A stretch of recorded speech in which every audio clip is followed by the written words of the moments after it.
ஆண்டவர் இயேசு கிறிஸ்துவில் மிகவும் பிரியமான குழந்தைகளே,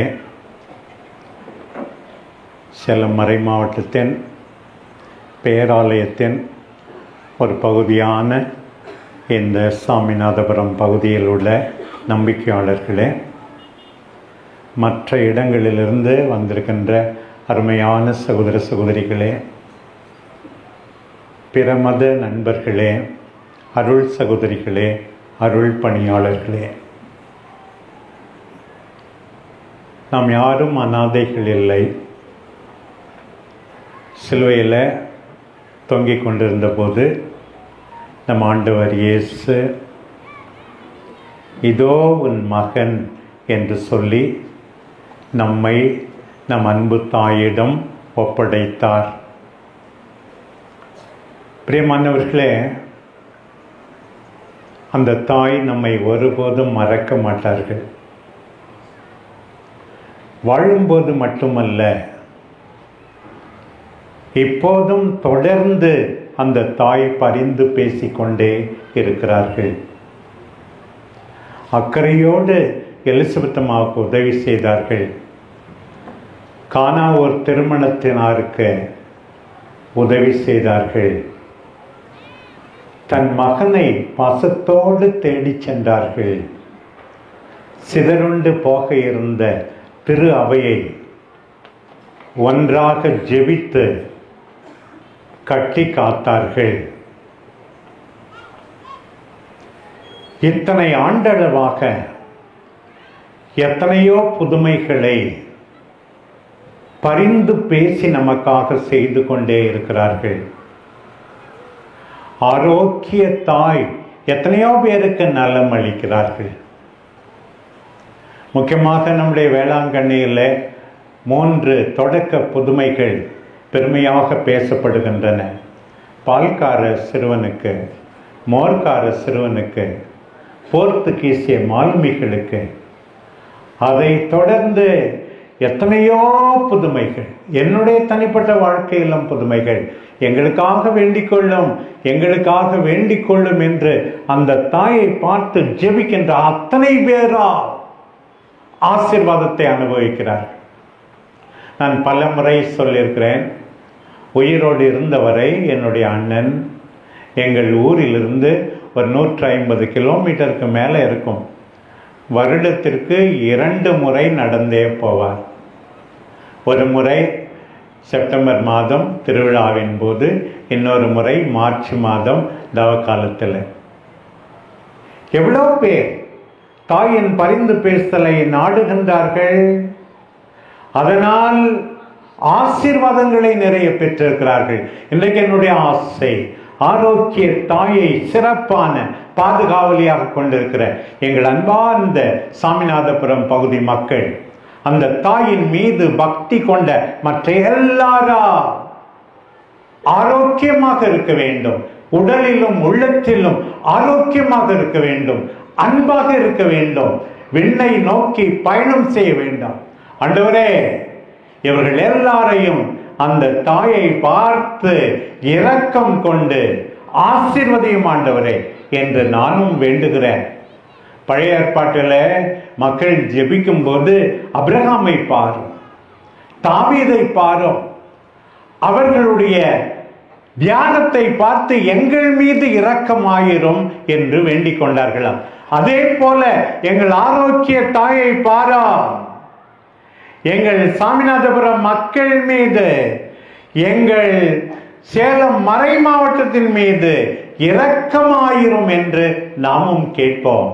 நிச்சயமாக நடக்கும். எல்லாவற்றோடும் முக்கியமாக மன அமைதி இருக்கும், மகிழ்ச்சி இருக்கும், நிம்மதி இருக்கும். பிரியமானவர்களே, நம்முடைய தாய் நம்மை கைவிட்டு விடவே மாட்டார்கள். திரளாக இன்றைக்கு கூடி வந்திருக்கிறீர்களே, உங்கள் எல்லாருடைய நம்பிக்கை ஆண்டவருக்கு தெளிவாக இருக்கிறது என்பதை ஒருபோதும் மறந்து விடாதீர்கள். பிரியமானவர்களே, ஆண்டின் பொதுக்காலம் 3ஆம் ஆண்டு இந்த 23வது ஞாயிற்றுக்கிழமை முக்கியமாக இறை வார்த்தை நமக்கு சொல்லுகின்ற செய்தியை நாம் மறந்துவிடக்கூடாது. நாம் எல்லாரும் அந்த தாயினால் புதுமைகளை அனுபவித்தால் போதாது. மிகப்பெரிய புதுமை என்ன தெரியுமா? அந்த தாயை போல ஆண்டவருடைய உண்மையான நல்ல சீடர்களாக நாம் மாற வேண்டும் என்பதுதான். அதுதான் இன்றைய இறைவாக்கு பகுதிகள் நமக்கு சொல்வது. We should become true disciples, worthy disciples, faithful disciples. அதை மறந்துவிடக்கூடாது. முக்கியமா இந்த இரண்டாவது வாசகத்துல பவுலை பார்க்கிறோம், பிலமோனை பார்க்கிறோம், அடிமையாயிருந்த ஒனேசிமோவை பார்க்கிறோம். 3 மனிதர்கள், உண்மையான சீடர்கள். பாருங்கள், இந்த பவுலினுடைய கடிதம் ஒரே ஒரு அதிகாரம்தான், 25 வரிகள் என்று சொல்ல வேண்டும், 335 வார்த்தைகள்.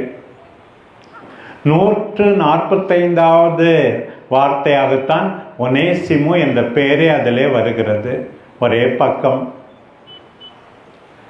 இந்த ஒனேசிமு ஒரு அடிமை, ஸ்லேவ்.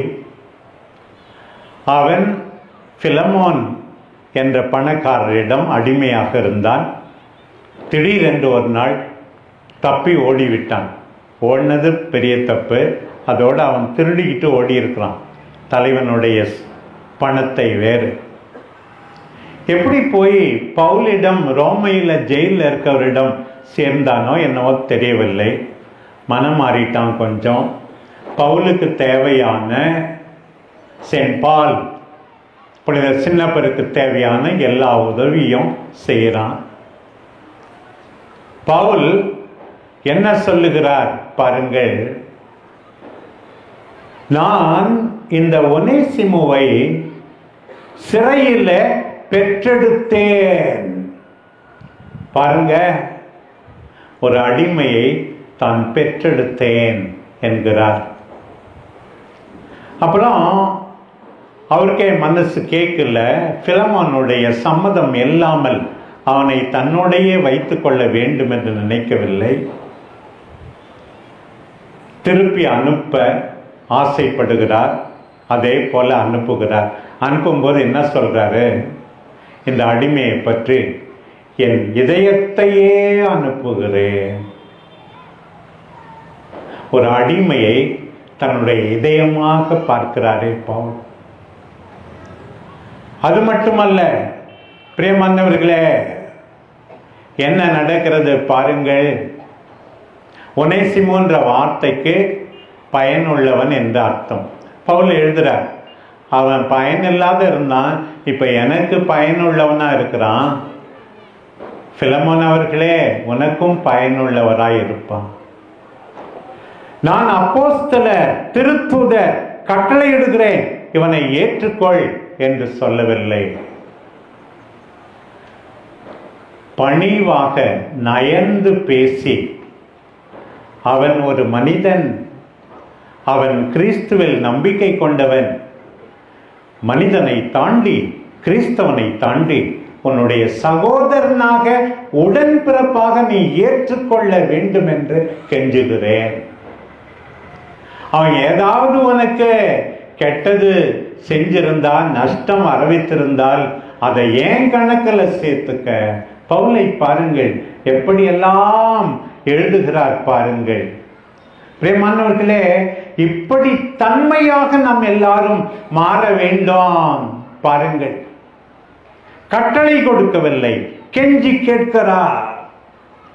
ஏற்கனவே பவுல் சொன்னார், நாம் எல்லாரும் பாவிகள், நானும் பாவி, நீங்களும் பாவி, அதெல்லாம் எல்லாம் சமந்தான். ஏற்கனவே பவுல் சொன்னார், இயேசு கிறிஸ்துவில அடிமை என்றும் உரிமை குடிமகன் என்றும் இல்லை, கிரேக்கர் என்றும் யூதர் என்றும் இல்லை, ஆண் என்றும் பெண் என்றும் இல்லை, எல்லாரும் சமன் சொன்னார்.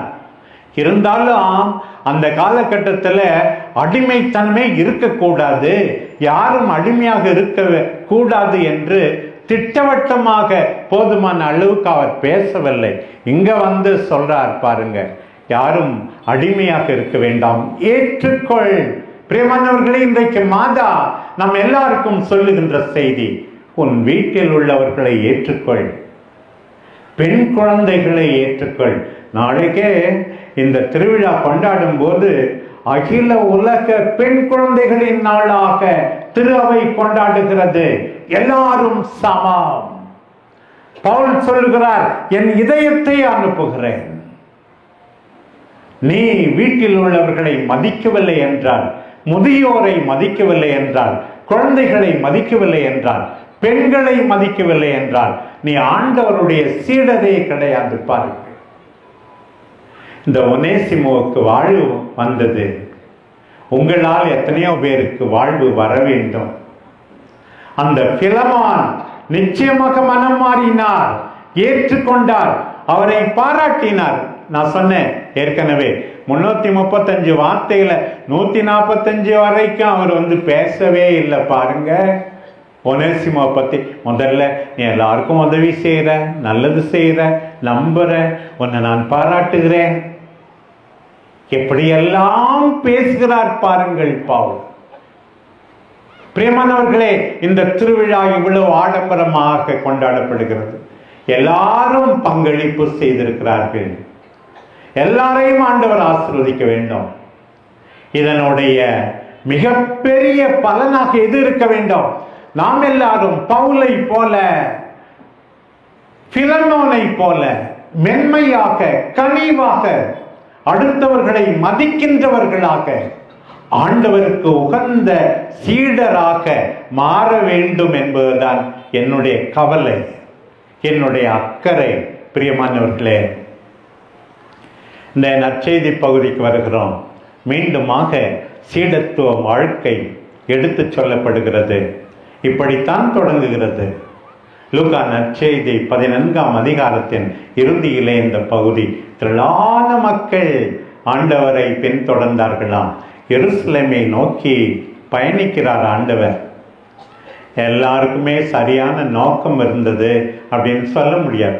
சில பேர் வேடிக்கை பார்க்குற கூட்டம், சில பேர் ஏதாவது புதுமை நடக்குமான்னு பார்க்குற கூட்டம். அப்போ ஆண்டவர் 3 முறை, நீங்க எல்லாமே என்னுடைய சீடர்களா? 3 தடவை ஆண்டவர் சொல்ற, நீங்க சீடரா இருக்க முடியாது. முதல் இது என்ன தெரியுமா? நீ உன்னுடைய அப்பா அம்மாவை, உடன்பிறப்புகளை என்னை விட அதிகமாக அன்பு செய்தால் நீ என்னுடைய சீடரா இருக்க முடியாது. தாய் தந்தையரை போற்று. 4வது கற்பனை, தன்னைத்தான் நேசிப்பது போல சகோதர சகோதரிகளை அன்பு செய்ய வேண்டும். கட்டளைகளின் சுருக்கம். இருந்தாலும் ஆண்டவர், இவர்களை எல்லாம் அதிகமாக அன்பு செய்தால், நீ என்னை விட அதிகமாக அன்பு செய்தால் நீ என்னுடைய சீடர் கிடையாது. பிரியமானவர்களே, ஊரோடு ஒத்து வாழ் என்பது பழமொழி. உங்க புருஷன் தவறான வழியில போக சொல்றார், போகலாமா? போகக்கூடாது. பாவம் செய்வதை விட சாவதே மேல். உன்னுடைய மனைவி செய்வது சரியில்லை, பேசாமல் இருக்கலாமா? உன் பிள்ளை செய்வது சரியில்லை, திருத்தாமல் இருக்கலாமா? ஆண்டவர் தான் முக்கியம். நிபந்தனையற்ற ஆண்டவரை பற்றி கொள்வேன்.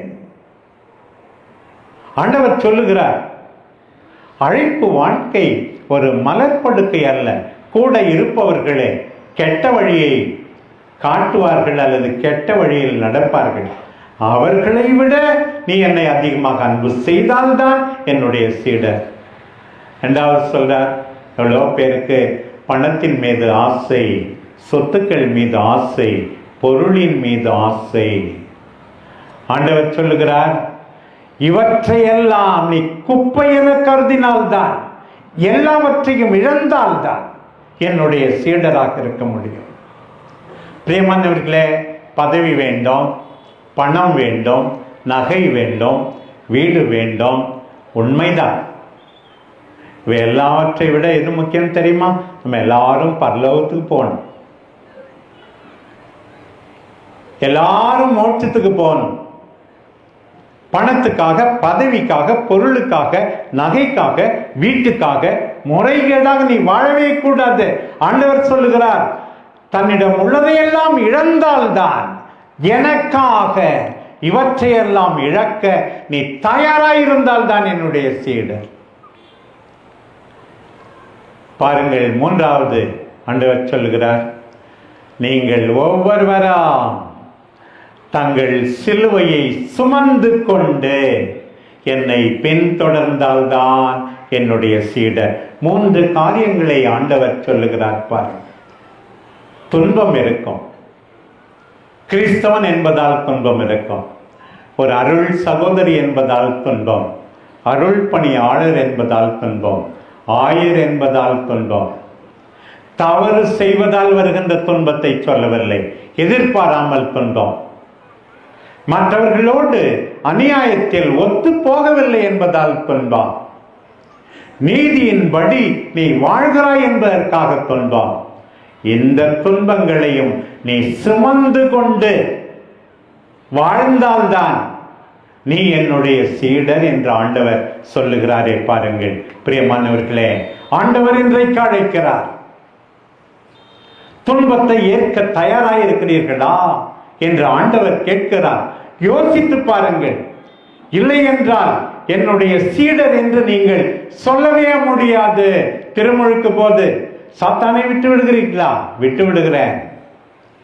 அதன் செயல்களை எல்லாம் விட்டு விடுகிறீர்களா? விட்டு விடுகிறேன் என்று நாம் வாக்களித்தோம். அதற்கேற்ப வாழ வேண்டும்.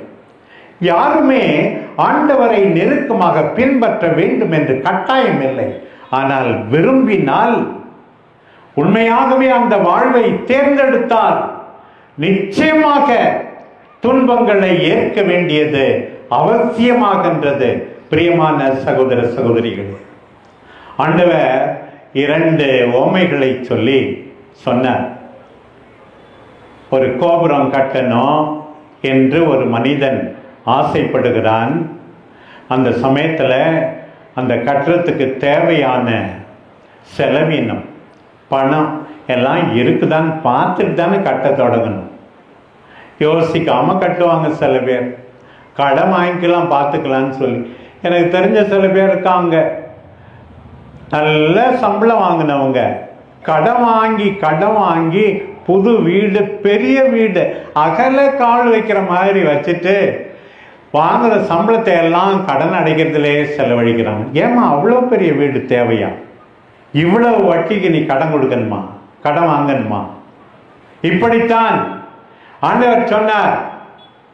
கோபுரத்தை முடிக்க முடியுமான்னு தெரியாம முட்டாள்தனமா ஆரம்பிச்சுட்டு இவங்க எல்லாரும் பரிகாசம் பண்றாங்க, கேலி பண்றாங்க.